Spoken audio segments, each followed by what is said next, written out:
বাকি জেলাগুলো আমরা প্রস্তুতি নিচ্ছি, যথাসময়ে হবে। এখানে আমাদের রেকর্ড বলছে ইতিমধ্যে 16টা জেলায় 1,20,000 ইবেল বন্ড জমা হয়েছে বিগত কয়েক মাসে। এটা নট দ্যাট যে সব জেলখানায় আছে তা না, সারেন্ডার করে যারা বেল নিয়েছে তাদেরও বেল বন্ড জমা দিতে হয়।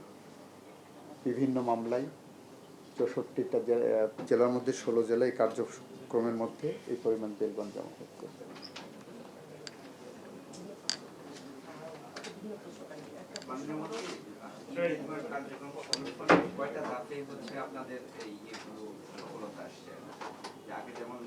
বারোটা ধাপে আগে একটা বেল, একজন ধরেন ব্যক্তি বেল পেলেন, বেল পাওয়ার পরে ওই বেল বন্ড কারাগার পর্যন্ত পৌঁছতে মুক্তি পাওয়া পর্যন্ত 12টা ধাপ লাগতো।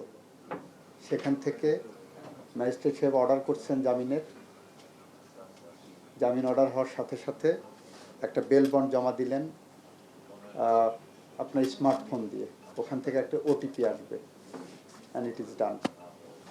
সুতরাং 12 ধাপ থেকে 2 ধাপে নিয়ে চলে আসা হয়েছে।